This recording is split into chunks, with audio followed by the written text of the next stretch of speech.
Ήθελε λοιπόν να κάνει μία παρέμβαση κατά την ώρα της ομιλίας του κυρίου Καρακοστάνογλου, ο κύριος Φράγκος Φραγκούλης, τον οποίο θα έχουμε σε λίγο στην τηλεφωνική γραμμή, ο επίτιμος αρχηγός του Γενικού Επιτελείου Στρατού, πρώην υπηρεσιακός Υπουργός Εθνικής Άμυνας. Βλέπω εδώ. Κύριε Φραγκούλη, καλημέρα. Μακριανίδη, καλημέρα. Καλημέρα σας. Είπα και στην κυρία η οποία σήκωσε το τηλέφωνο, το επίθετο είναι Φράγκος, αλλά δεν πειράζει. Ναι. Πάμε παρακάτω. Λοιπόν, σωστά, δίκιο έχετε. Θα ήθελα να πω ότι ο έγκριτος κύριος Καρακοστάνογλου προσπάθησε επιστημονικά και εξήγησε με όσο πιο απλές κουβέντες μπορούσε αυτά τα οποία κάνουν οι Τούρκοι και δεν κάνουμε εμείς. Ακριβώς.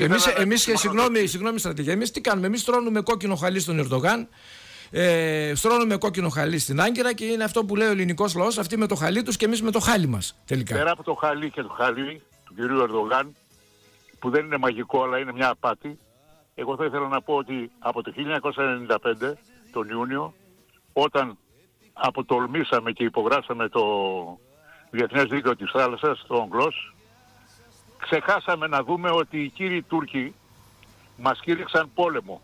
Το κάσους μπέλι είναι απειλή πολέμου. Και δεν είπε κανένας τίποτα από τότε και στο εξής.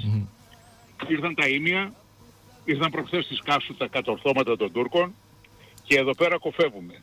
Βάλαμε τον πρώην Υπουργό Επικρατείας, τον κύριο καθηγητή, που έκανε ωραία υπόκριση στον κύριο Ερντογάν, 2 φορές, μία στο αεροδρόμιο και μία μέσα στο Προεδρικό Μέγαρο, κόντυψε να σπάσει τη μέση του.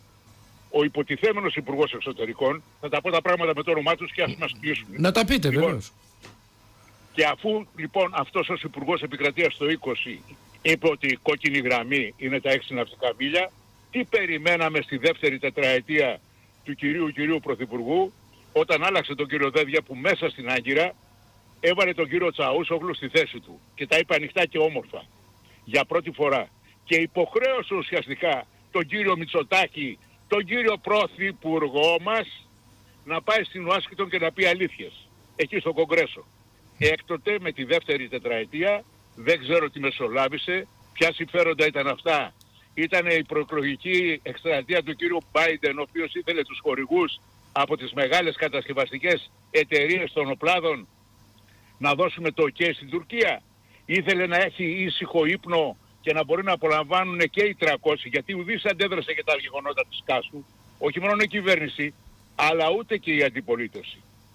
Αυτή είναι η τραγική μοίρα των Ελλήνων. Είναι η τραγική μοίρα των Ελλήνων οι οποίοι εκλέγουν κυβερνήσεις για να μην τους εκπροσωπούν. Και με απλά λόγια και επιγραμματικά, επειδή μου είπε η κυρία εκεί πέρα ότι μπορώ για 5 λεπτά, ναι, λιγότερο θα είναι. Θα σας αφήσω άλλα 5, να μιλήσουμε μέχρι τις παρατέταρτο. Δεν έχω πρόβλημα. Πού είναι το Πολωτοεφ και καλό είναι που κάνατε και διακοπές, αλλά δεν σας άκουγε. Δεν με άκουγε, μιλήσαμε αργότερα. Δεν με άκουγε. Με 2 κουβέντες. Ανακηρύσεις τα 12 ναυτικά μίλια όπου πρέπει και όπως πρέπει. Δηλαδή δεν μπορώ να πω ότι έχω 12 ναυτικά μίλια προς τη μεριά των τουρκικών ακτών με τυχείο, εκεί πάμε στη μέση γραμμή. 5 είναι τα χιλιόμετρα από τα μίλια που μας χωρίζουν. 2,5 αυτοί, 2,5 εμείς. Προς το Αιγαίο είναι 12. Δεν τους αρέσουν τα θαλάσσια πάρκα. Τα ανακηρύσεις. Δεν βάζεις την ώρα στα σκέλια. Για να καταλάβουν οι Έλληνες τι είναι τα θαλάσσια πάρκα, δεν είναι υποχρεωμένοι να ξέρουν ορολογίες. Δεν μπορεί δηλαδή στις Κυκλάδες να σου λέει ο Τούρκος, επειδή εσύ ως ηλίθιος, κακός, δεν έπρεπε να πω χαρακτηρισμό, τέλος πάντων, εσύ ως υποψίαστος πήγες και υπέγραψες τη διακήρυξη των Αθηνών.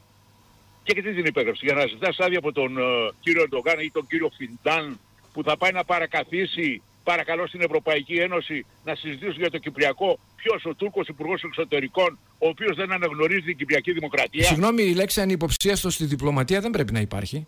Ανυποψίαστος είναι ηρωνικό. Ναι. Είπα να βγάλω τον άσχημο χαρακτηρισμό. Καλά κάνω. Για να μην μας χάσουν και τα εσούρου τους. Λοιπόν, αυτή είναι. Το ανυποψίαστος εντός εισαγωγικών είναι ότι ξέραν πολύ καλά τι υπογράφανε για να περάσουν καλά και ένα ζεστό και ήσυχο καλοκαίρι και να φέρουν και Τούρκους να αγοράζουν στα νησιά χωρίς ελέγχους, να αγοράζουν στην Αλεξανδρούπολη, πολλές αγορές γίναν στην Αλεξανδρούπολη περιουσιών, να μετικούν Τούρκοι σε οπουδήποτε της Ελλάδος χωρίς να ελέγχονται τα ατομικά τους έγγραφα. Και δεν ξέρω πόσους τις μιλεί στιχμπαράτες σκυλατοί επιτρέψαμε να μετακομίσουν στην Ελλάδα με την Golden Visa.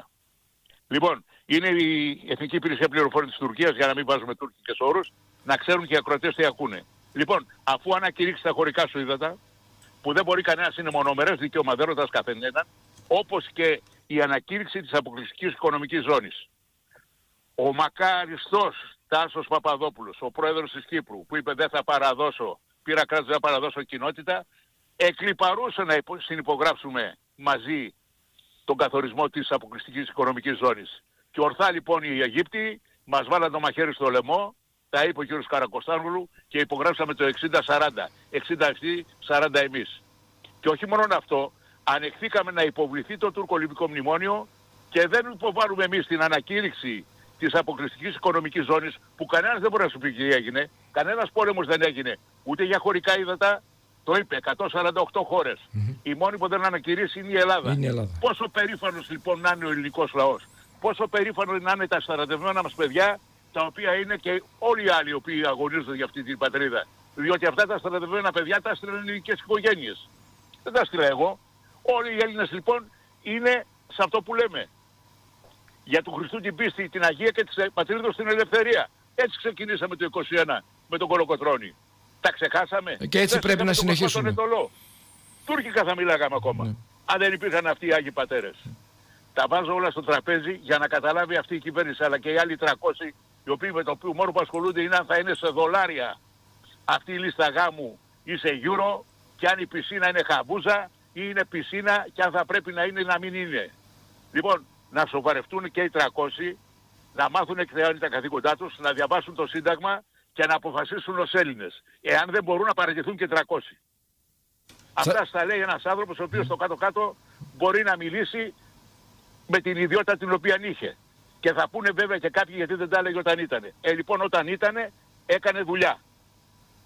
Το τι δουλειά έκανε ο καθένας, ας ανατρέξουνε. Και αν δεν ήταν ο φράκτης επάνω στο Καραγάτς, και αν δεν ήταν και η ανταρματική τάφρος και πολλά άλλα τα οποία δεν χρειάζεται να τα πω εγώ για να προμηθώ. Νομίζω ότι ο περισσότερος κόσμος γνωρίζει πάρα πολύ το έργο σας, ιδιαίτερα στη Θράκη. Όταν πεις δύο κουβέντες, είναι η γνωστή και η γνωστή για τάκα. Να μην μιλάει κανένας. Ναι. Να μην έχει δικαίωμα κανένας του να ομιλεί. Εδώ στην εκπομπή στρατηγία το έχουμε ξεπεράσει. Αυτό να το ξέρετε. Κύριε Κουριανίδη, δεν λέω για τη δικιά σας εκπομπή. Λέω για τον τρόπο που λειτουργεί προπαγανδιστικά αυτό το σύστημα. Το οποίο μιλάμε για σύστημα, δεν μιλάμε για κυβερνήσεις. Και οι άλλοι να ήταν, όποιος να ήταν, τα ίδια και χειρότερα θα έκανε. Δεν σκέφτονται το μέλλον της πατρίδος. Δεν επιλύουν θέματα τα οποία μας καίνε. Εμένα, πέραν της εθνικής ασφάλειας και εξωτερικής πολιτικής που καίγομαι, όπως πρέπει να καίγεται ο κάθε Έλληνας, το σημαντικότερο θέμα, το οποίο έχετε αναπτύξει και έχετε αναλύσει μυριάδες φορές, είναι το δημογραφικό. Και ανταυτού τι βλέπουμε, να μιλάει για πολυπολιτισμικές κοινωνίες και για ό,τι άλλη βλακεία θέλετε. Χωρίς να έρχονται άνθρωποι με χαρτιά, χωρίς να εξετάζουν το ποινικό τους παρελθόν, χωρίς τίποτα. Εάν πεις τίποτα κάτι, από τη μία είσαι ομοφοβικός, από την άλλη είσαι, ξέρω εγώ, ρατσιστής, και πάει και πάει. Οι χαρακτηρισμοί δίνουν και παίρνουν. Γι' αυτό βλέπετε ότι και κάποιοι άνθρωποι που έχουν σοβαρό λόγο, λένε άσε, δεν πάει άλλο. Δεν ξαναμιλάω. Έτσι ακριβώς. Σας ευχαριστώ πολύ, στρατηγέ. Εγώ σας ευχαριστώ πάρα πολύ. Ήταν νομίζω δύο πράγματα. Να ανακηρύξουν τα χωρικά ύδατα, ειδικά μετά αυτό το κάζο της Κάσου που πήραμε το καράβι και κάναμε τις τελευταίες έρευνες μόνο εντός των χωρικών υδάτων και όχι στα 6,5, γιατί ήρθαν οι Τούρκοι ταμπατζίδες για να μας πούνε ότι δεν μπορούμε να κάνουμε ούτε έρευνα. Δεν ποντήσαμε ακόμα. Ήρθαν οι ταμπατζίδες και το αποδεχτήκαμε και πάμε με το Φιντάν που στις Βρυξέλλες την Πέμπτη. Ντροπή τους. Ντροπή τους. Ντροπή τους. Αυτά είχα να πω. Καλή σας ημέρα. Μου, συγγνώμη γιατί ήμουν λίγο επιθετικός και χάλασα την Κυριακάτη Κυριακή. Δεν χαλάσατε απολύτως τίποτε. Μάλλον τη συμπληρώσατε όπως θα έπρεπε. Να μιλήσουμε. Να τους πούμε ότι δεν μπορούν να κοροϊδεύουνε. Διότι ακριβώς πάει η κοροϊδία. Δεν αντέχεται άλλο. Δεν τους αντέχει κανένας. Τώρα πώς παίρνει το 41 ενώ είναι πραγματικά 15%, αυτό είναι άλλη δουλειά. Σας ευχαριστώ πολύ. Να είστε καλά. Καλή σας ημέρα. Καλή Κυριακή. Και δύναμη να σας δίνει αυτός που ξέρετε να προσέχεστε και τον αγαπάτε. Και εσείς. Σας ευχαριστώ πολύ. Να είστε καλά. Καλή σας μέρα. Καλή σας μέρα.